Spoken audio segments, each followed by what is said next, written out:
something.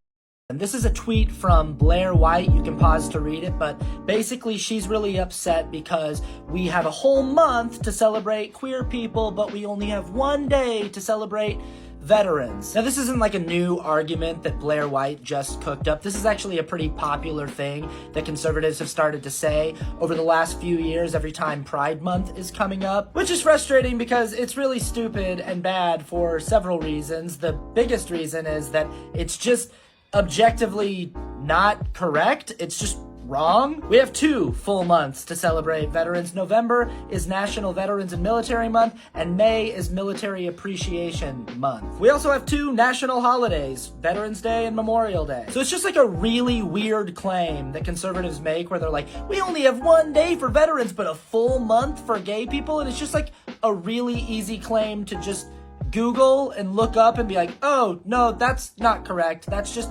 factually incorrect. You're not right about that. And then when you point that out, usually they'll pivot and they'll go like, well, how come we don't celebrate those months as much as we celebrate June? And that's obviously a very frustrating pivot and goalpost shift because they didn't say in the initial argument, how come we don't celebrate veterans in November and May with the same fervor that we celebrate queer people in June? They just incorrectly said there is no such thing as a month where we celebrate veterans. But if you want to engage with that disingenuous, bad faith pivot, you can easily by just saying, hey, nobody is stopping you from celebrating veterans in November or in May or in any month that you would like to. You can celebrate veterans anytime you want. Throw a party, have a parade, wrap yourself in a flag, go nuts.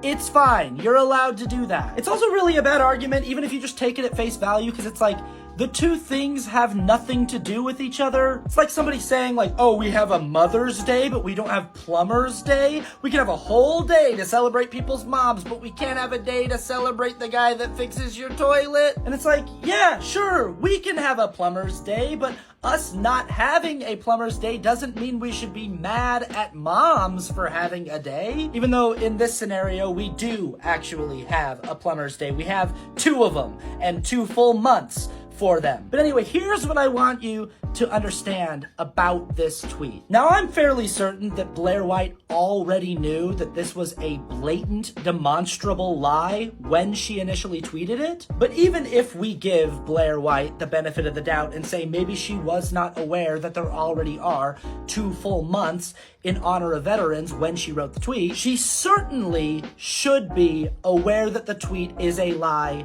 by now. It's a very popular tweet that keeps getting more and more traction and more likes, and many of the top comments, including my own, are people pointing out to Blair that she's wrong in the tweet and that there are 2 months and 2 national holidays. There's no way at this point that Blair White isn't aware that her tweet is incorrect. So here's what I want you to understand about this tweet, about Blair White, and about conservatives in general. She is fully aware that this tweet is a blatant, easily debunkable lie. And she does not care. How do I know that she doesn't care? Well, that's easy. She hasn't deleted the tweet. By now, she's definitely aware that the tweet is incorrect, which is not a matter of opinion. It's not a matter of debate. It's just objectively wrong. And she still hasn't deleted it. She's still just running with it. And that's because truth is not the point or the objective. The point and the objective is to keep all of us stuck in an endless cycle of monotonous, tedious, bullshit culture war debates. And this is good for Blair White and conservatives because if we're all tied up debating whether or not Blair White's obvious lie of a tweet is a lie, then we're not actually talking about more important things that we should be talking about. Like, for example, how the planet's dying.